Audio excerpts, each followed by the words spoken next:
फिर रानीबाग के निवासियों, आपको शत नमन। आदरणीय सर्वोच्च न्यायालय, आदरणीय उच्च न्यायालय, डिस्ट्रिक्ट सेशन कोर्ट्स, रोहिणी न्यायालय, प्रधानमंत्री कार्यालय, अमित शाह जी का कार्यालय, गृह मंत्रालय कार्यालय, और आदरणीय पुलिस कमिश्नर साहब, DCP outer district, ACP Mangolpuri साहब, special staff ACP Narendra Khatri ji, retired ACP Rakesh Sharma ji, और वो सब तमाम पत्रकार और विस्ल ब्लोअर और रानीबाग के सभी पुलिसकर्मियों को शत नमन। हम आज आपके सामने बताएंगे कि वेडिंग मॉल है रानीबाग थाने की बीट नंबर 6 के अंदर, विशाल भारती पब्लिक स्कूल के ठीक सामने, जहां बच्चों का स्कूल भविष्य बनता है, जिसको केंद्र सरकार और दिल्ली सरकार और बहुत सारे अधिवक्ता समय समय पर बच्चों को भविष्य के लिए रिट फाइल, पीआईएल फाइल करते हैं। वहाँ आप देखो कि रानीबाग थाने के लगभग 300-350 मीटर के पास ये वेडिंग मॉल है। इसके अंदर एक ब्लू डायमंड बार के बारे में पता चला है कि इसके ऊपर कई एफआईआर दर्ज हो गई हैं सिर्फ 2024 में ही, क्योंकि एक अग्रवाल फैमिली बहुत प्रयास कर रही है, क्योंकि जनता का एक डेलीगेशन इकट्ठा होकर गया।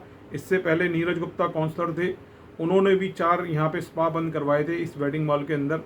और जब राजीव सिन्हा डीएचओ थे, रोहिणी उसके थी एक एमसीडी जोन का, और राजीव यादव थे पीएचआई।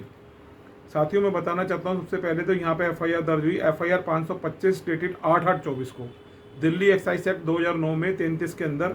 इसमें आईओ थे रानीबाग थाने से एएसआई विजेंदर, और ड्यूटी ऑफिसर थे एसआई पारस राम।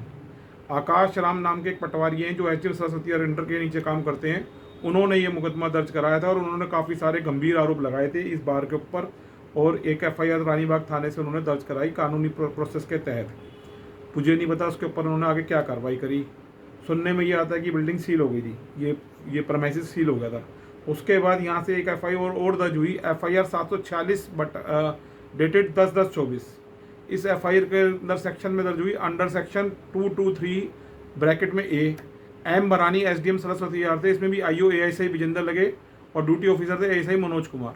इसके अंदर इन्होंने ये बोला था कि इस ब्लू डायमंड बार की इन्होंने जो सील करवाया था इस प्रेमिसेस को, आकाश राणा पटवारी जो मैंने बताया था, उस सील को तोड़ के यहाँ पे चल रहा है, उसके ऊपर भी उन्होंने एक एफआईआर दर्ज कराई। इसके बाद एक और एफआईआर दर्ज हुई रानीबाग थाने के अंदर हेड कांस्टेबल संदीप द्वारा, जिसका पीआईएस नंबर है 28107739, बीट नंबर 6 के अंदर ये बीट ऑफिसर है, और इनका बेल्ट नंबर है 1225 आउटर डिस्ट्रिक्ट ओडी 1225 ओडी। इनका मोबाइल नंबर है 8368810805, और ड्यूटी ऑफिसर थे एएसआई मनोज कुमार। वही नाम लगभग रिपीट हो रहे हैं। और सीसीटीवी कैमरे इसने बंद होने का दावा किया कि इसके अंदर बारे में कि यहाँ पे हम गए और सीसीटीवी कैमरे बाद बंद हुए, और ये रानीबाग के सभी होटलों का हाल है। जब भी कोई एफआईआर होती है सीसीटीवी चेक करने के लिए तो यही हाल आते हैं, लेकिन पुलिस कुछ नहीं करती इसके अंदर ज़्यादा। और फिर एक 4/11/24 को इसके अंदर से यहाँ रानीबाग थाने से 2 पुलिस अधिकारियों को ट्रांसफर हुआ करेक्ट टीम के एसआई देवेंद्र राजकुमार विजय का स्पेशल स्टाफ आउटर डिस्ट्रिक्ट में 6:27 की डीडी एंट्री से। उसके बाद पता चला कि 4/11/24 को ही एक 100 नंबर की कॉल होती है 8851910202, 8851910202 एक मोबाइल नंबर से कॉल होती है, जो कि पीएसआई रविंदर को माल्क होती है, जिनका बेल्ट नंबर है D3479, पीआईएस नंबर है 28081015। और इसमें जो मोबाइल नंबर है इनका रविंदर साहब का 9555561112। और इसमें कॉल के अंदर 3 बात बोली गई कि डांस बार चलता है यहाँ पे चिट्ठा मुंशी एएसआई सुरेश की मिलीभगत से। दूसरा इसमें एलिगेशन था कि सील तोड़वा के ये चल रहा है बार, और तीसरा था कि कांस्टेबल नवील के साथ मिलकर ये चल रहा है। अब ये देखो कि ये अभी आप ये समझो कि अब लगभग अगस्त से लेकर और अभी ये 11वां महीना शुरू हुआ है, 9, 10, 11, मतलब 3 महीने के कम समय के अंदर 3 एफआईआर और एक ये 100 नंबर की कॉल है। और फिर भी ये ब्लू डायमंड बार के ऊपर कोई कोरेसिव एक्शंस सरकारी एजेंसीज द्वारा, सरकारी तंत्र मैं कहूँगा, और राजनीतिक तंत्र जो यहाँ के एमएलए, पार्षद, एमपी हैं, मुझे ये नहीं समझ में आता कि वो भी क्यों इतना शांत रहते हैं। ये तो सरकारी आंकड़ा है और ये पुलिस वाले डेली इनसे मिलते हैं, तो क्यों नहीं इस पर कोई ठोस कार्रवाई होती। और स्कूल के ठीक सामने ये वेडिंग मॉल है, और ये कितना गंभीर बात है कि वहाँ पे शराब के ठेके भी खुले हुए हैं, और इस तरह की इलीगल एक्टिविटीज़, जहाँ हमारे बेटी बचाओ बेटी पढ़ाओ का नारा लगाते हैं, नेशनल कमीशन फॉर वुमेन बना हुआ है, दिल्ली कमीशन फॉर वुमेन बना हुआ है जो दिल्ली सरकार के अंदर आता है, दिल्ली कमीशन फॉर वुमेन केंद्र सरकार के अंदर में आता है। इतनी सारी संस्थाएं बनी हुई हैं, एनजीओ बनी हैं, और यहाँ की पार्षद महिलाएं हैं, रानीबाग की भी और सरस्वती विहार की भी। कितनी गंभीर बात है। और इसी के ठीक थोड़े से ही आगे ज्योति अग्रवाल पार्षद है जो सिटी वार्ड नंबर 60 की, उनका निवास स्थान भी आनंद विहार में।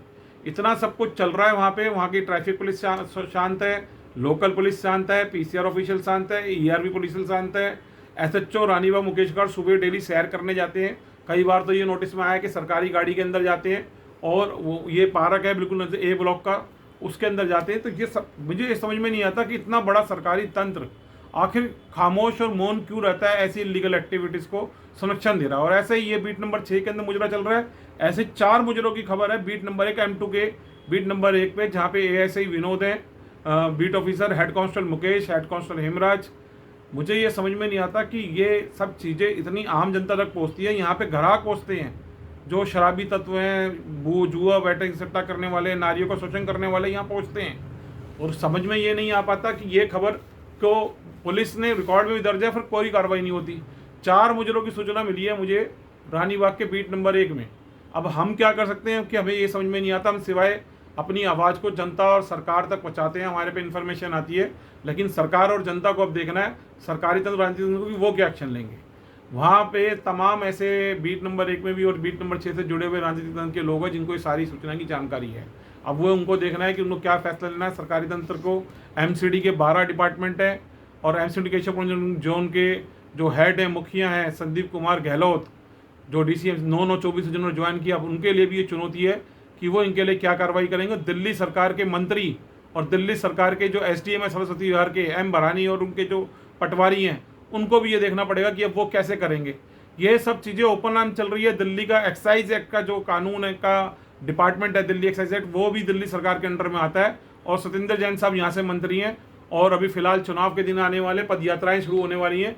कि देखने वाली बात है कि जनता का किस तरह से शोषण हो रहा है, महिलाओं का शोषण हो रहा है, सरकारी तंत्र का शोषण हो रहा है, राजनीतिक तंत्र खामोश बैठा हुआ है। ये सब चीज़ें अब मैं चाहता हूँ कि इसके ऊपर कार्रवाई हो। और स्कूल के सामने जिस तरीके से ये सरस्वती विहार की जनता का मुख्य रूप से शोषण हो रहा है, रानीबाग की जनता का शोषण हो रहा है MCD वार्ड नंबर 60 की, क्योंकि 1 नंबर 7 के सराउंडिंग में जो सोसाइटियाँ पड़ती हैं वहाँ सारे बच्चे खराब हो रहे हैं। उसके सामने कोहाट एंक्लेव का वार्ड पड़ता है, वो भी चांदनी चौक क्षेत्र में आता है, और केशवपुर जोन से लेकर कोहाट का वार्ड पड़ता है। सभी लोग परेशान हैं। मैं चाहूँगा कि ज़रूर इसके ऊपर ACP मंगोलपुरी साहब के सुपरविजन में और DCP आउटर के सुपरविजन में और कमिश्नर ऑफिस में इसकी रिपोर्ट जाए और डायरेक्टर CBI इसमें इंक्वायरी करे कि पिछले 5 साल 10 साल से जब अगर ये गतिविधि चल रही है तो इसके खिलाफ कोई ठोस कार्रवाई क्यों नहीं हो रही। कौन आदमी है जो इनको संरक्षण दे रहा है ओपनली। पुलिस के SDM के कार्रवाई के बावजूद भी जो है संरक्षण दिया जा रहा है, उसके खिलाफ सख्त से सख्त कार्रवाई हो। यही मेरी आशा, उम्मीद और कामना है। और मैं चाहूँगा दिल्ली के अंदर जितने दैनिक अखबार हैं, वीकली अखबार हैं, मंथली अखबार हैं, सभी जर्नलिस्ट विस्टल ब्लोअर से मेरी हाथ जोड़ के ये प्रार्थना है कि बहुत सख्त कानून वो जो है प्रयास करें और इसको उजागर करें। मैंने जो खोल सकता था आपके सामने चिट्ठे खोल दिए हैं और बहुत सारे चिट्ठे 100 नंबर कॉलेज के यहाँ पे हुई हैं, वो भी मैं चिट्ठे से करूँगा। अभी 19/10/24 को भी एक फंक्शन यहाँ पे एक बिल्डर ने किया था, कॉलोनी काटी थी सोनीपत के आगे कहीं, और वहीं पर आइटम सॉन्ग्स रखे हुए थे। राज इवेंट्स के द्वारा ओपन हॉलो कवर करके वहाँ फंक्शन हुए थे और लड़कियाँ वड़कियाँ नाच रही थी। वहाँ पे आइटम सॉन्ग था क्या था पता नहीं, और वहाँ पे म्यूजिशियन, गाने, ऑर्केस्ट्रा, बहुत चीज़ें हो रही थी। उनके ऑफिस में जुकूजी वगैरह भी लगा हुआ है। तो ये सब अब इसकी जांच का विषय है। देखते हैं आने वाले दिनों में क्या फैसला आएगा सरकारी तंत्र और राजनीतिक तंत्र का, उसको हम जनता शेयर करेंगे। इसलिए जय हिंद, जय भारत, जस्टिस क्रांति जिंदाबाद।